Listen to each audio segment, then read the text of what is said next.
అధ్యాయం 4 శ్రీ గురు చరిత్ర. శ్రీ గణేశ నమః. సరస్వతి శ్రీ గురుభ్యో నమః. దూర్వాస శాపం వల్ల భగవంతుడు ధరించిన అవతారాల్లో ఉత్తమ సాధకులకు మాత్రమే తెలియబడే శ్రీ దత్తాత్రేయ అవతారం గురించి చెప్పమని నామధారకుడు కోరగా సిద్ధయోగి ఇలా చెప్పసాగారు. పూర్వం ఒక కల్పాంత ప్రళయం తర్వాత నారాయణ నాభికమలం నుండి బ్రహ్మ ఉద్భవించి సనకాది యోగులను మరిచి మొదలైన సప్త ప్రజాపతులను తన మానసపుత్రులుగా అవతరింపజేశాడు. తర్వాత శతరూప మనవులను సృష్టించాడు. వారి కుమార్తె దేవహూతి కద్దమని భార్య అయింది. ఆమె కలిగిన కుమార్తెల్లో అనసూయాదేవి అత్రి మహర్షికి భార్య అయి మహాపతివ్రతగా ప్రసిద్ధికెక్కింది. ఆమె పాతివ్రత ప్రభావానికి వచ్చి కొండలు తిలలతో కూడి ఎంతో కఠినమైన భూమి ఆమె పాదాల కింద మృదుత్వాన్ని వహించింది. సర్వాన్ని తప్పింపజేసే సూర్యుడు అగ్నింటిని దహింపజేసే అగ్ని కూడా ఆమె చల్లదనం ఇవ్వసాగారు. వాయువు ఆమె చెంత తన ప్రచండ వేగం మాని మందంగా మలయమారుతంగా వీచేవాడు. దేవతలందరూ తమ వలన ఆమెకు కష్టం కలగకుండా కలిగినా లేక ఏ అల్పజ్ఞుడైనా ఆమె అనుగ్రహం పొందినా అతను తమను కూడా జయించగలడని భయపడుతుండేవారు. ఒకసారి త్రిలోక సంచారి నారద మహర్షి బ్రహ్మ విష్ణు మహేశ్వరుల నివాసాలకు వెళ్లి అక్కడ అనసూయాదేవి పాతివ్రత్యాన్ని ఎంతగానో ప్రశంసించాడు. అత్రి మహర్షి ఆదేశం మేరకు ఆమె వలె అతిథి అభ్యాగతులను ఆదరించే సాధ్వి మరొకరు లేరన్నాడు. అప్పుడు త్రిమూర్తుల భార్యలు కూడా దేవతలందరి వలె భయపడి అసూయ చెంది ఆమె పాతివ్రత్య మహిమను తగ్గించమని తమ భర్తలను నిర్బంధించారు. అప్పుడు త్రిమూర్తులు అతిథి వేషాలలో అత్రి మహాముని ఆశ్రమానికి చేరుకున్నారు. అనసూయాదేవి వారికి ఎదురేగి స్వాగతం చెప్పి అర్ఘ్యపాద్యాదులతో సమర్పించి, అయ్యలారా, మీ రాకచేత మా ఆశ్రమం పావనమైంది. మీకు నేనేం చేయాలో సెలవేయండి. అత్రి మహర్షి తపస్సు కోసం అరణ్యంలోకి వెళ్లారు అని చెప్పింది. అప్పుడు అతిథులు, అమ్మ, మాకెంతో ఆకలిగా ఉన్నది. నీ భర్త ఎప్పుడు వస్తారో చెప్పలేం కదా, మాకు వెంటనే భోజనం పెట్టు అన్నారు. ఆమె లోపలికి వెళ్లి విస్తళ్ళు వేసి, ఇలారా, భోజనానికి దయచేయండి అని ప్రార్థించింది. అప్పుడు వారు, సాధ్వి, నీవు మాకు ఆతిథ్యం ఇస్తానని మాట ఇచ్చావు, కానీ మాదొక షరతు ఉన్నది. నీవు కట్టుకున్న గుడ్డలు విడిచి నగ్నంగా వడ్డిస్తేనే మేము భోజనం చేస్తాం, లేకుంటే ఇలా ఆకలితోనే వెళ్ళిపోతాం అన్నారు. వారు ఆకలితో వెళ్ళిపోతే ఆమె అత్రి మహర్షి ఆదేశాన్ని మీరినట్లు అవుతుంది. అంతేకాక ఆకలితో తిరిగిపోయిన అతిథి గృహస్థుల పుణ్యాన్ని తపస్సును తీసుకుపోతాడని శాస్త్రం. కానీ పరపురుషుల ఎదుటకు నగ్నంగా వచ్చే పాతివ్రత్యం భంగం అవుతుంది. పరస్పర విరుద్ధమైన ధర్మాల మధ్య తనను చిక్కించుకోచూసిన అతిథులు సామాన్యుల కారని ఆమె వెంటనే గ్రహించింది. వారి విచిత్రమైన షరతుకు ఆమె తమలో తానే నవ్వుకున్నది. తపమూర్తి అయిన అత్రి మహర్షి సంసర్గం వల్ల పవిత్రురాలైన నాకు కామభయం లేదు.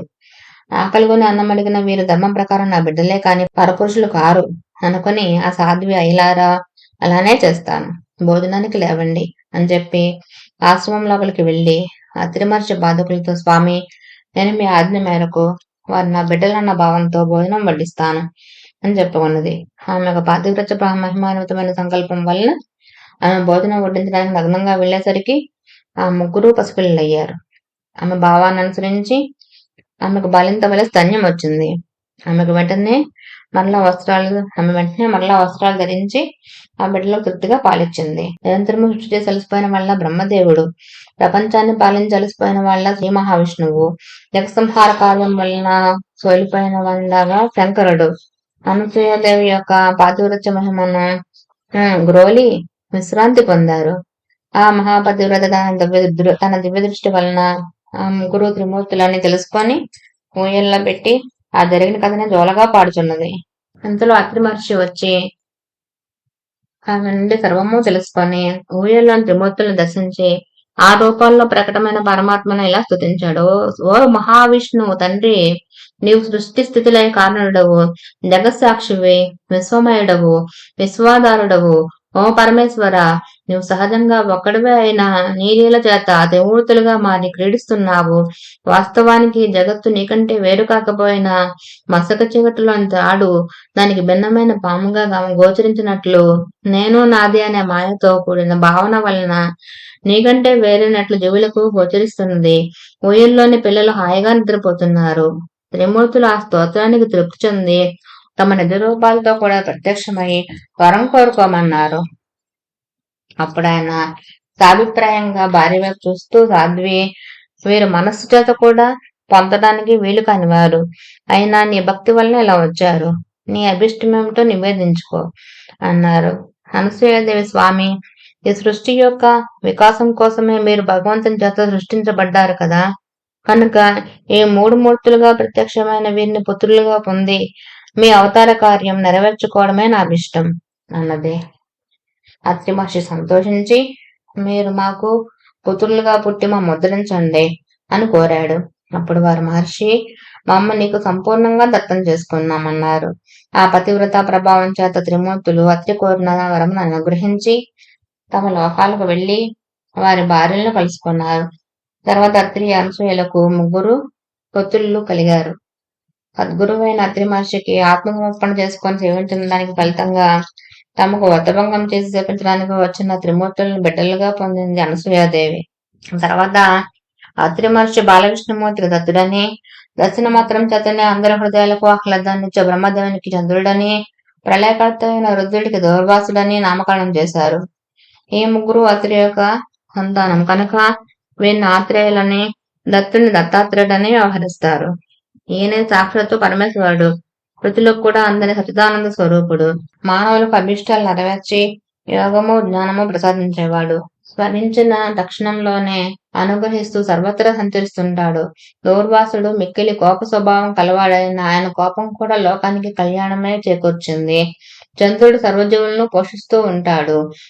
తర్వాత బ్రహ్మ చంద్రుడు, శివుడు దౌర్వాసుడు తమ దివ్యాంశాలను దత్తాత్రేయుని ఉంచి తల్లి అనుమతితో తపస్సుకు వెళ్లిపోయారు. నామధారక, అలనాటి దూర్వాస శాపం వల్లనే పరమాత్మ అయిన శ్రీదత్తుడు శాశ్వతంగా భూమి మీద సంచరిస్తూ భక్తులను అనుగ్రహిస్తుంటాడు. అసలు ఆయన అవతరించిందే అందుకు. స్థూల దృష్టికి అలా కనిపించినా నిజానికి ఇతర అవతారాలు తమ కార్యం తీరగానే శరీరాలను త్యాగం చేసి వైకుంఠానికి వెళ్లిపోయినట్లు భగవంతుడి దత్తావతారంలో చేయడు. శ్రీరాముడు రావణాది రాక్షస సంహారం కోసం, శ్రీకృష్ణుడు దుర్యోధనాది దుష్టులను సంహరించి భూభారం తగ్గించడానికి అవతరించారు. ఈ కార్యాలు తీరగానే ఆ ఇద్దరు తమ శరీరాలు వదిలేశారు. కానీ సర్వజనోద్ధారణమైన దత్తావతారి కార్యం దృష్టి ఉన్నంత వరకు కొనసాగవలసిందే. కనుక దత్తస్వామి అవతార త్యాగం చేయకుండా నిత్యము భూమిపై సంచరిస్తుంటాడు. ఈ దత్తాత్రేయుడే ఆది గురువు. పూర్వం భగవంతుడు మత్స్యకూర్మ రూపాల్లో అవతరించాడు. అలానే కలియుగంలో కూడా ఇప్పటికీ 2 సార్లు అవతరించాడు. కలియుగంలో అజ్ఞానులకు గోచరం కాకపోయినా ఈ 2 అవతారాలుగా ఇప్పటికీ కూడా భక్తుల అభిష్టాలు నెరవేరుస్తున్నారు. ఇతర యుగాల్లో కర్మచేత తప్ప సిద్ధించిన పుణ్యం ఈ కలియుగంలో పరిమిత కాలంలో సత్సంకల్పం చేతనే సిద్ధిస్తుంది. కనుక ఇట్టి కలియుగంలో జన్మించి బుద్ధిపూర్వకంగా శ్రీగురుని ఆరాధించి ధరించడం ఎంతో సులభం. అట్టి అవకాశం పూర్వపుణ్యం చేత నీకు లభించింది.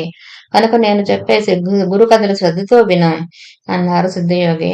నామధారకుడు దత్తావతరణం గురించి విని ఆనందించి, ఆహా, అలనాటి అనసూయాదేవి పాతివ్రత్యం వలన మానవాళికి గురు పరంపర, అందువల్ల మా వంటి అజ్ఞులకు మీ వంటి గురువు యొక్క కృప లభించాయి అన్నాడు. మీ దత్తాయ గురువే నమః.